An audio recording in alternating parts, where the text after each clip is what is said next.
program. What you talking about? The program. The program. Get with the program. Everybody clap to this. Say what?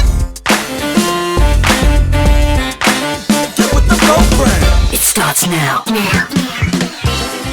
Hello and welcome to Get With The Program Radio Show. I'm your host, Gary Jones. Now, Get With The Program Radio Show is a multicultural, informative, relevant, and entertaining 1 hour weekly show offering you a combination of diverse interviews with questions and comments. And as always, we will act as a positive source of information. Now, listen, if you want to be a guest on the show, log in to www.getwiththeprogram.biz. Shoot me an email, leave me a message. You never know. You may have a conversation we would love to talk about. Or give me a call at 919-665-1118, 919-665-1118, or call me direct, 919-255-2757. Now listen, today we're going to be joined in a conversation with Dr. CHERYLDENE Cook. And our conversation is perceptions of juvenile delinquency. Now, Dr. CHERYLDENE Cook is an educator, a fellow with the International Institute of African Scholars, a mother of 2 daughters, a former GED instructor with the Bureau of Prisons, an advocate for people's rights and equality. What an extensive background. Hello, Dr. Cook, and welcome to Get With The Program Radio Show. Good morning, Gary Jones. Hello, how are you? I'm well. Getting you here, I know it's been very busy. We've been trying to connect for a while, and finally we were able to. Okay, now, before we get started, when we say perceptions of juvenile delinquency, I want to break this down. Let's break this down. Let's describe what describes a juvenile. Okay, Mr. Jones, a juvenile are children under the age of 18 who commit unlawful action. Okay, so that could be 16, 12. Does it go down to a certain number, or it's just 18 and back? They're under 18. All under 18. Yeah. That's good to know, because I hear sometimes in the state of North Carolina, when you get 16 years old, you are legal in some instances, correct? Yes. So you can drop out of high school at 16? At the age of 16. Wow. And don't get penalized for it. No. It's not amazing. So that's why some of the kids perhaps do quit school at 16 and the parents can't do anything about it. Yes. Wow. What happened to the truant officers? You remember back in the days when if you skipped school or you dropped out, there was somebody that would come and look for you? They do have truant court. But I don't think it's looked upon as heavily as it was in the past. Now, what identifies a delinquent person? A delinquent are juveniles who commit crimes against a person, their property, they use illegal drugs or alcohol, and they violate public order. So when we say delinquent, how relevant is that in the African American community? Very relevant, very relevant. Why would you say that? A lot of African Americans do live in the in poor communities. A lot of funding does not go into the urban communities. So what I'm hearing is that a lot of this is, I don't want to say necessary by design, but there's a structure to this, right? Yes. Does the parents have a lot to do with this as well?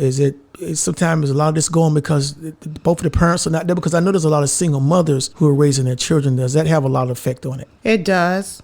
Parents have a lot of effect on what their children do today.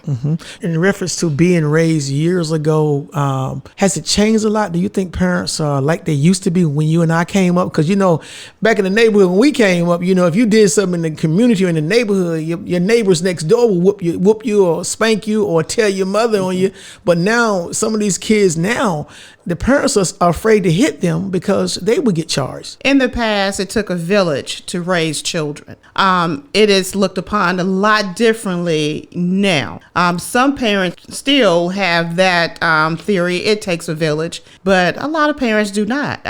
A lot of parents do not want you touching their child or raising their child. They want to raise their child the way they want to raise them, and they feel that that's their privilege, and it is their privilege. But it does take a village to raise a child. It should take a village to raise a child. Now, you mentioned you have in your bio, you have 2 daughters. You have 2 daughters yourself. And raising 2 daughters, because when you have 2 daughters versus 2 boys, you have to be more protective. But the girls, you have to protect them girls because it's a lot of stuff going on with the girls. So with that being said, did you face any challenges of delinquent individuals, perhaps say outside, coming into your circle? No, I didn't. You didn't allow it? I didn't allow it. from the looks of your face, I kind of figure that. Now, let me ask you this. Now, you did a research study. You had a research study you did in the doctoral program. And just to mention to my listeners, Dr. Cook, not too long ago, just received her doctoral degree. And her research was exploring stakeholders' perceptions of juvenile delinquency programs in North Carolina, a qualitative descriptive case study. And you did a lot of work on that. So I guess my question is, why did you decide to conduct your research on juvenile delinquency and intervention programs? Okay, Mr. Gary, I taught in the public school system. And shortly after that, I accepted employment with the Federal Bureau of Prisons. And that's where I taught GED. And I observed a lot of the offenders that came in, their education level were third grade and up. And I just developed a passion for that community because a lot of my students their ages were very, very low. I'm saying you have to be 18 in order to go into the federal system. Right. And the population was getting younger and younger. So when I was in the education system, I tried to basically save the world, and I realized that I cannot save the world. So when I started to do my dissertation, I had to locate something that I was passionate about. And I'm passionate about dropouts, increasing the graduation rate and decreasing dropouts. And so juvenile delinquency became my passion, and intervention programs. It became an area that I wanted to research. Now, when you worked in the prison system, did you find a lot of this going on for as the grade levels not being top notch? Did you find a lot of that going on in the African American community versus the other communities? When you look at when I looked at my classroom was predominantly African Americans and Latinos, but predominantly African Americans. And the grade level literacy, fourth grade and lower. Some of them were higher, and that depended upon what grade level they completed. The way I read their information, I looked at what grade level they completed. And when I tested them, I looked at those scores. Then I would basically assess where they were, what level they were in reading, math, or what have you. And I made my discovery based upon that information. We got about a minute on this question here. Is juvenile delinquency a major problem for the African American community? Juvenile delinquency is a major problem for all ethnic backgrounds, but based upon my research, juvenile delinquency affected the African American community and the Latino community. Would you say this has something to do with economic standpoint, finances, money, or just the environment? Based upon my research, funding was a major problem. Intervention programs, those were the two major issues that affected juvenile delinquency: programming, intervention, and funding. Wow, good information. Listen, if you just tune into the show today, we're joining the conversation with Dr. CHERYLDENE Cook.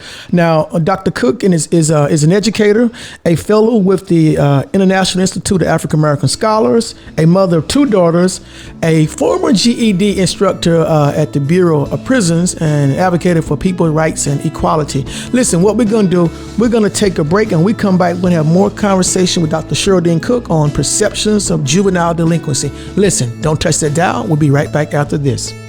Hello and welcome back to Get With The Program radio show. Again, I'm your host, Gary Jones. And listen, today we're joined in a wonderful conversation with Dr. CHERYLDENE Cook.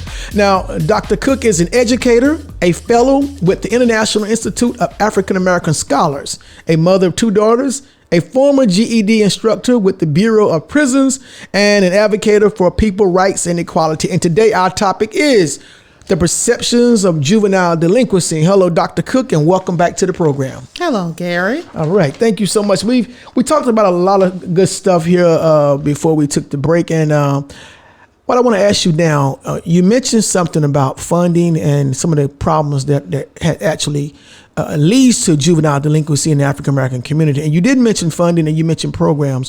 What were the most important programs based on your research? Based upon my research, individual programs which include mentoring, one-on-one coaching, group programs such as the Boys and Girls Club, YMCA or YWCA, those type of interactive programs, and parental programs. They were the most important programs that increased success among juveniles. These programs are very, very relevant to keeping these kids from going in the wrong direction. Yes. Wow, that's good. When we talk about juvenile delinquency, and based on your research, the research of exploring stakeholders' perceptions of juvenile delinquency programs in North Carolina, a qualitative descriptive study. Now, and based on your study, who were the major stakeholders that played a part in your research? The major stakeholders were judges, program coordinators, teachers, social workers, case managers, juvenile court facilitators. They were the major stakeholders that I used in my research. So you actually went to the real people. You went after people that was actually making decisions for some of these students and some of these people. They were persons that actually deal with the juveniles on a day-to-day basis. Can actually change lives. Yes. Wow, good information. Which race and ethnic group you feel suffered the most according to your research? According to my research, African American males suffered the most during my research. Now, why would you say that? they were basically the main people that were in juvenile delinquency that were that came in contact with the court system. Now, the second group were African American females, and then you have Latinos, and that was on both ends. Males and female Latino suffered the most. So, Dr. Cook, I mean, what could be said that the other race don't suffer, the white race don't suffer as much? What do you think they are doing to keep them out of the system? What's happening here? In my opinion, Absolutely. Do you want my opinion? Yes, absolutely. I believe the parental involvement. We have a lot of parents that do not speak up, that do not attend PTA meetings. Parents need to be involved in their children's lives. I know with a lot of African American community parents, we have single parents, and the mother or father works, so that plays a part in their participation as well. So I do believe that parental involvement played a huge part, and funding. With a lot of the single parents, you don't have transportation. You have transportation issues. Those issues need to be addressed. Those factors need to be addressed that lead children to delinquent behavior. Now, would you say that the justice system play a part in this as well? Based on my research, I did receive information that stated that the system played a tremendous part. There are policies that can be changed to assist juveniles. For instance, in my research, one of my stakeholders did state that you have some juveniles that are placed in areas with juveniles that committed harsher offenses. Now, there's something that can be done in that area. Okay. More programming, more intervention need to be done. I don't think, in my opinion, that those who commit a minor offense that will lead them to incarceration need to be placed with others that have more serious offenses. Now, that's good information, because with that being said, you've worked in the prison system, so you have actually seen or you have actually witnessed a young person coming into the prison system and in the room or in a cell or in the same area as an older person. So does this have a mental effect on that younger person? It does. It really does. Okay, tell me about that. At the federal prison, I can say there was a younger offender that came in, and the younger offender was placed with other adults, but they were placed with other adults that were, I would say, mentors for them. Now, you have some offenders that were there that could have led the individual in the wrong direction. So, but we made sure that this individual, this youth, well, he's an adult, but I still looked at him as a youth. We placed him with mentors to guide him in the right direction, and of course, it's his decision where he wants to go. Right. And he did do some things that were not basically conducive for his growing. Okay. But it's his decision who he wants to hang around with. He did listen to some of the mentors, but as I stated before, it was his decision as to where what he wanted to do. So what I'm hearing, there is some influence there. There is a lot of influence. Okay. What are some of the most common juvenile crimes that you may have witnessed, perhaps? Based on my research, the most common was larceny, drug usage, assault. Those were the most common: larceny, assault, and drug usage, or selling drugs. So, and again, when I hear larceny, selling drugs, abusive situations, a lot of that is by design from some historical enslaved data. Yes. Because we are put in a position in life, in some instances, when we don't have jobs. We don't make enough money. African American community don't make enough money. And it's about survival. Yes. And when drugs and things are put in your community, in your hands, of course, we do have the will to say no. You know, again, according to the Bible, there's a such thing as free will. You know, so you have a right to choose which direction you go. But when you're hungry, it's a different ball game. I don't know if I asked you that. What role does mental health play in the delinquency of the minority section? Mental health plays a vital role as well. Now, that comes from the environment that the child grows up in. Some children grow up in environments where sexual abuse is prevalent. Some children grow up in an environment where there is a lot of physical abuse. There's a lot of mental abuse. And that affects children, and it affects them tremendously. So you have children that keep that information in, and when it's time when it comes out, it may come out and it may explode. And some children basically they don't know how to counteract that. So they don't know how to deal with it. And so mental health comes into play. So what I'm hearing, there is a mental effect on it. Listen, what we're going to do, we're going to take another break. And today we are joining a conversation with Dr. CHERYLDENE Cook. Dr. Cook did an extensive study here. Her dissertation, Exploring Stakeholders' Perceptions of Juvenile Delinquency Programs in North Carolina. And just a little bit about her background. She is an educator, a fellow with the International Institute of African American Scholars, a mother of 2 daughters, a former GED instructor with the Bureau of Prisons, and an advocate for people, rights, and equality. Listen, having a good conversation. Listen, don't touch that dial. We're going to be right back after this. But now I want to reach out to my good friend, Steve Rowell. Steve Rowell, what's going on in your world? Well, Gary, it's great to be here today. You know, the question everybody's asking is, what is the future of the Republican Party? Because Donald Trump, now that he's out of the White House and has been the forebearer and representative of his party, he received over 71 million votes and had many people supporting him as people stormed the steps of the Capitol on January 6th.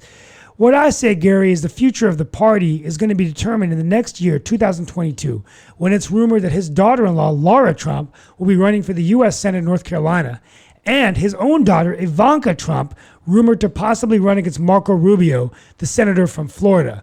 If both those candidates are unsuccessful, it could be Georgia all over again, where disenchanted Republicans either don't show up, and that helps the Democrats in these elections. And that's good news for President Joe Biden, even though it's 4 years away for re-election, or if he doesn't run again, Kamala Harris. But Gary, one thing is certain: Republicans are afraid of where the future of their party is headed, as they are in a civil war in their own party. All right. Once again, Steve Rowell, thank you so much for that commentary. Listen, don't touch that dial. We're going to be right back after this.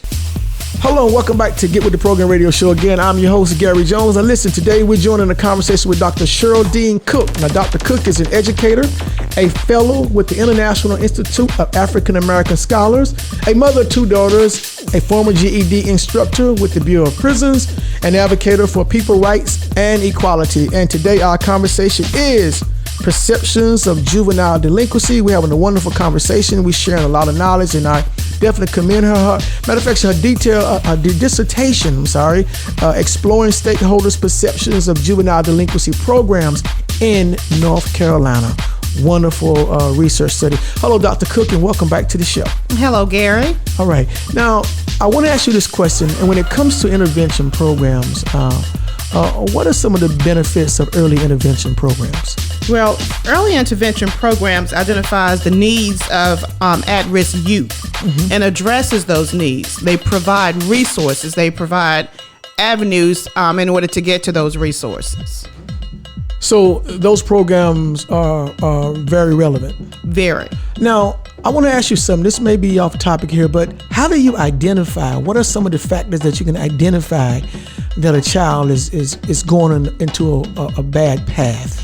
Now, the factors that you can identify are you can identify if they are illiterate, their reading levels. Now, those are things that you can look at. They're getting in trouble. Are they skipping, running away from home? Are they getting in trouble in school? Then you look at some of the things that they basically need. Do they have the funding? Do they have the resources for that? So those are factors that you look at in reference to delinquency, and you see what areas need to be addressed. Now, should we be concerned with the people they hang with?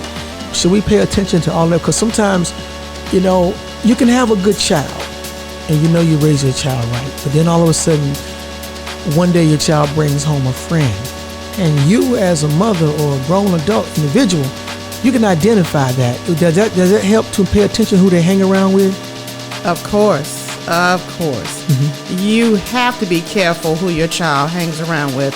And if a child brings someone to your home, you basically want to meet the parents of those children to see what type of lifestyle those parents have. Then you can determine whether your child needs to continue to associate with those particular individuals. You don't want your child associating with someone that gets in trouble, that doesn't value education, that doesn't have any goals in life for themselves. When it comes to juvenile delinquency, how can we identify a delinquent child at an early age? Let's say, are we able to tell that at 3 years old, 4 years old? Can we see things coming out? Because I know they had some prediction in some study I saw that they were able to identify whether an African-American child would graduate from college or would go to school or finish school or would be smart by the age of 3, or some program they had that they can look at certain things to be able to identify. Is there something we can look at to kind of be able to say that this child here could be heading in the wrong direction? Because, for example, I've been to people's houses before. You ever been to someone's house and you can sit and look at the child and say, that's a bad child. Now, that child, boy, they better do something with that child right now. Because, 3 years old, some children are bad, bad in a good way. Could be something smart about it. But is there some way we can identify that? Other items or other factors that we look at. We look at the criminal activity, if there is any criminal activities of the parent. If the parent has any antisocial behaviors. We look at the hyperactivity of the child. Also, we look at if the child experienced any type of birth complications when they were born, because some of that can be attributed to delinquency. Sensations, seeking children, those are items that you look at as well. That's what I found in my research. Drug abuse behavior of the parent. If the parent lacks child rearing skills, we looked at a lot of that in the research, and we did see those factors played a part in whether the child would commit juvenile delinquency actions. I hear people say this to me all the time, is that generational curses. I've heard that before, that a certain pattern, although they can be broken, but like you mentioned, it could be the family, the parents, or whoever the child is being around. So would that perhaps, because sometimes juvenile delinquency, could that be an inherited type thing? That can be inherited, and as a major influencer. With that being said, this is one of my favorite questions I like to ask all the time when I talk to parents.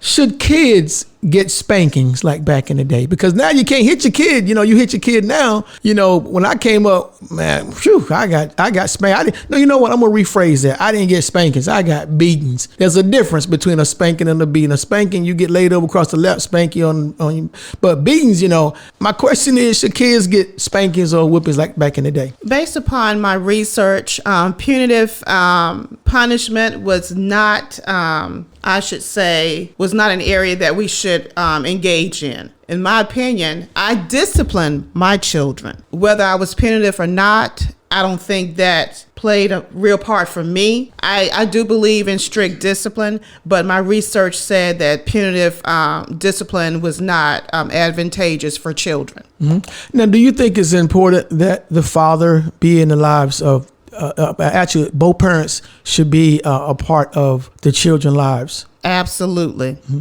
Absolutely. Now, what if the father is an example of someone that's doing something wrong or living a bad life or in doing some illegal stuff on a whole nother side of the law? Should that person be involved in that child's life? I believe the child should know their both parents, mm-hmm. but I would not, as a parent, place my child in that position, mm-hmm. to to be influenced by that parent. Mm-hmm. But both parents need to play a part in their children's lives in a positive manner, mm-hmm. positively. But that's one of the issues that I found in my research, that most of the juvenile delinquents, they come from single parent homes. And that played a major part in their juvenile delinquency actions. Interesting information. We're going to take a break, Dr. Cook. When we come back, I want to ask you a question. Do you think that step parents play a major role in juvenile delinquency as well? Listen, I'm going to reach out right now to comedian Gravedigger and then Ursula Camille. Listen, don't touch that dial. We're going to be right back with more with Dr. CHERYLDENE Cook. Don't touch that dial. We'll be right back after this. Now I'm going to reach out to my good friend, comedian Gravedigger. Gravedigger, man, what are you dealing with right now? What you dealing with? You always dealing with something. What's the deal, Grave? What's the deal? Man, I got to hand it to you. Your shows are very informative and informational. But I got to throw out some information myself. Now, everybody know that the pandemic shot is clear. Everybody know that stuff in that needle is clear, and the pandemic shot is free. Now, I know you know some boys that, look, you want to jump in line, you want to hurry up and get your pandemic shot. But if your boy Junebug call you over to yo dog, come on over here, I got some pandemic shots, and they ain't but $25, and you slide over there, and Junebug shoot you in the arm with some stuff, and it's kind of brown, you ain't get no pandemic shot. You got some tea, and you done paid $25 for some tea. Gary, the only reason I know about this is I done found out about it. So y'all go stand in that long line and get y'all pandemic shot, and make sure that stuff in that needle is clear. Good day, Gary. Here's a highlight in Black history. Henry Fry was born on August 1st, 1932 in Ellerby, a town in Richmond County, North Carolina. He's a judge who served as the first African-American Chief Justice of the North Carolina Supreme Court. In 1963, he became an assistant U.S. attorney, and in 1968, he was elected to the North Carolina General Assembly as a state representative. In 1983, he was appointed to the North Carolina Supreme Court as an associate justice, the first African American to hold that position in North Carolina history. In 2007, he received the North Carolina Award for Public Service. And in 2013, he was named chairman of the North Carolina Institute of Political Leadership. He was awarded the Distinguished Service Medal by the General Alumni Association in 2014. As a result of his serving as Chief Justice of the North Carolina Supreme Court, in 2018, the bridge on Green Lake Road in Ellerby was named in his honor. Here is one of his quotes. "Everybody can't be a Martin Luther King. Everybody can't be a great speaker. Everybody can't lead a great movement, but everybody can do something." This concludes today's highlight in Black history. Hold on now. What I'm going to do now, I'm going to reach out to my good friend, Dr. Kimberly Maturian. Kimberly, what's going on in your world? Well, I would say in my world is justice. nothing like sweet, sweet justice. So, of course, we're in 2021. We put 2020 behind us, but again, we're still dealing with some of America's old age problems, and one of them being our police force. What are we going to do with our police force? And many of us have viewed George Floyd's death, and I call it a lynching, but we've also just witnessed the insurrection January the 6th, 2021 at the nation's capital. And if we think this was just a one-day occurrence, I think we are fooling ourselves, and we are definitely in denial. What we have to address from here on out is the culture of American life. This is who we are, and if we don't get a hold on what has shaped American culture and desire another way of doing business, justice, and equality, we're going to come up with the same result. Thank you, Dr. McTarian. Appreciate that. That is so true. Hey, listen, you listen to Get With The Program radio show. Don't touch that dial. We'll be right back after this.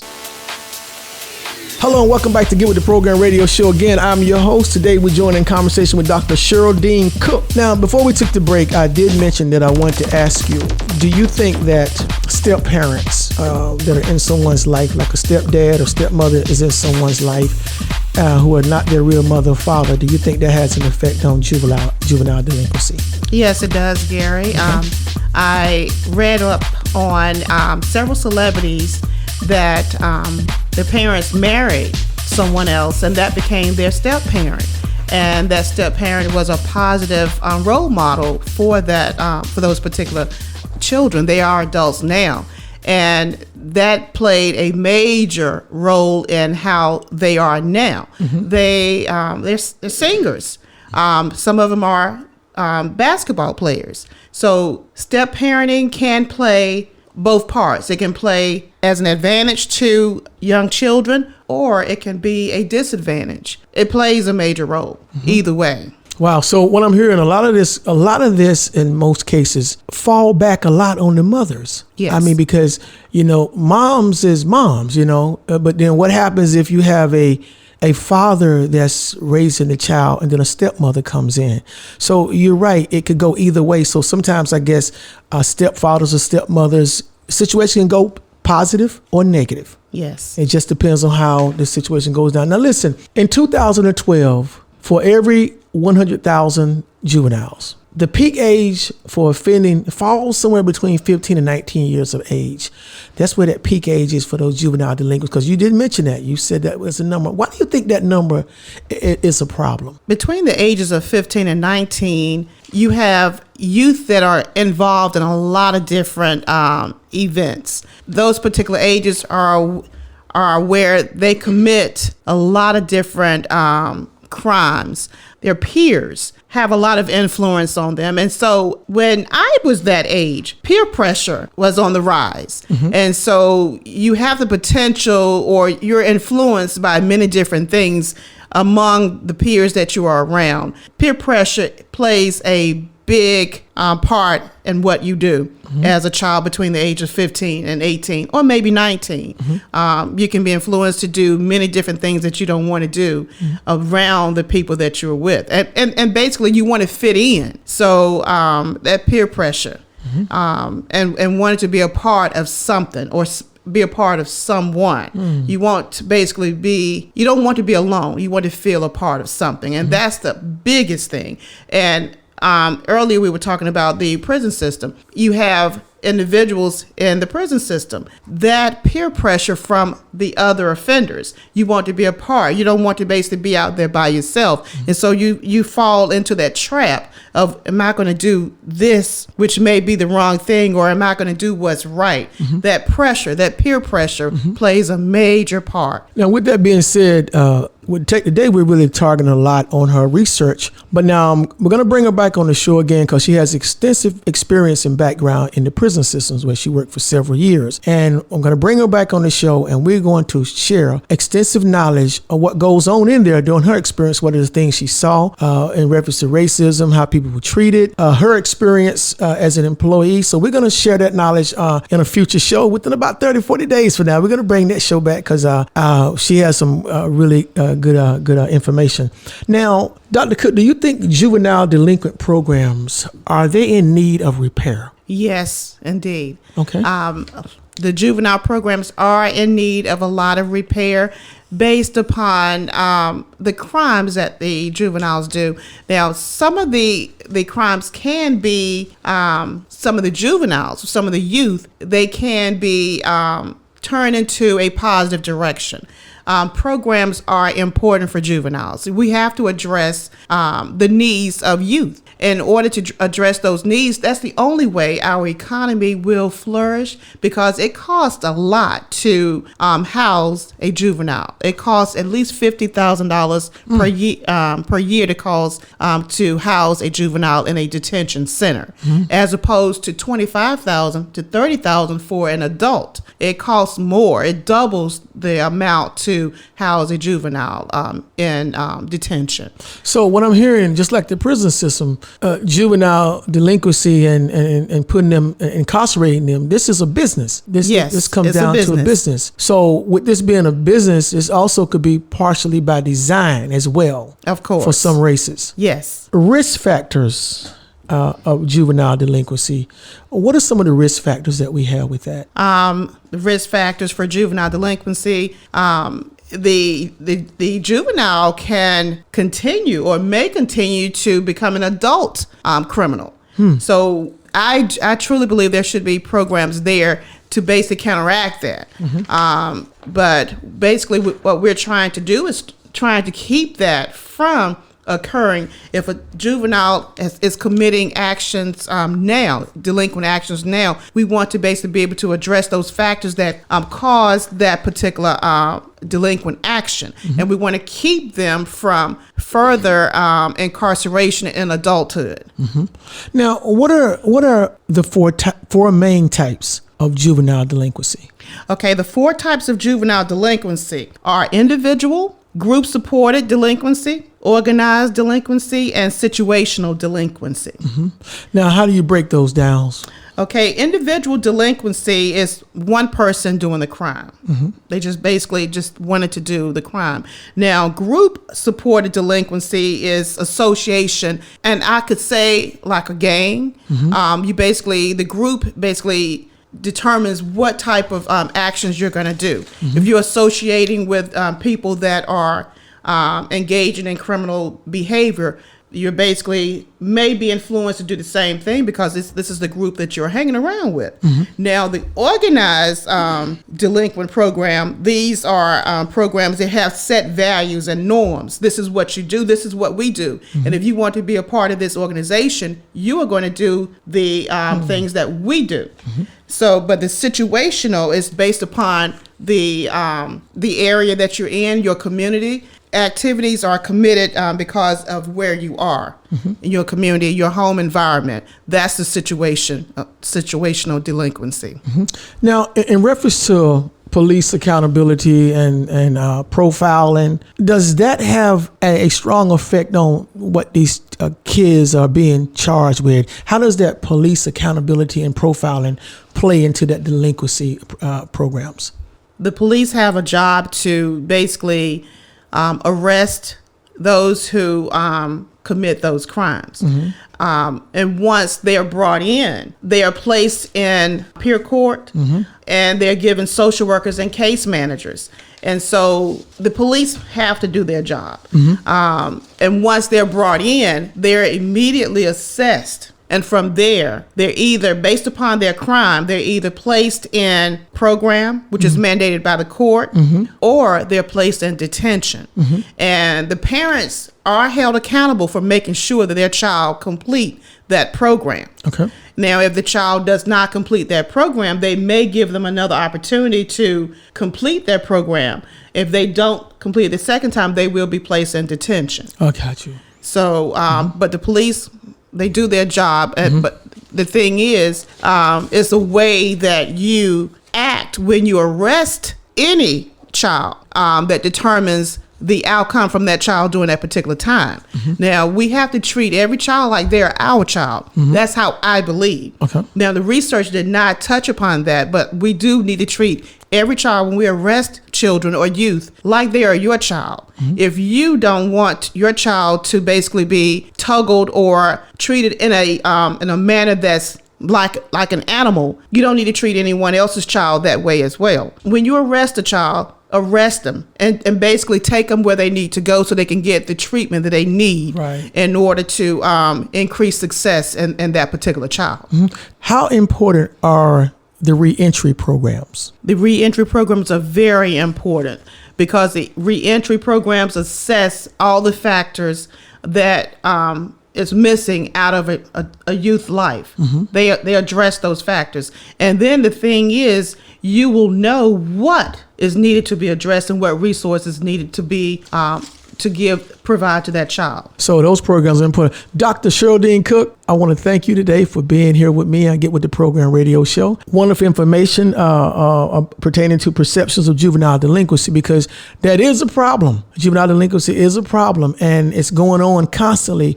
And the information you shared with us today, once again, Dr. CHERYLDENE Cook, who is an educator, a fellow with the International Institute of African American Scholars, a mother of 2 daughters of her own, so she's definitely having some experiences there, a former GED instructor with the Bureau of Prisons and advocator for people rights and equality. Wonderful conversation today. Thank you, Gary, for having me. Appreciate it. We got to bring you back, because I want to bring you back and talk more about that job you worked some years ago. Okay. All right. Once again, thank you for listening to Get With The Program radio show. I'm your host, Gary Jones. As I always say, stay positive, keep your head up, and remember to Get with the program. What you talking about? The program. The program. Get with the program. Everybody clap to this. Say what? Get with the program. It starts now.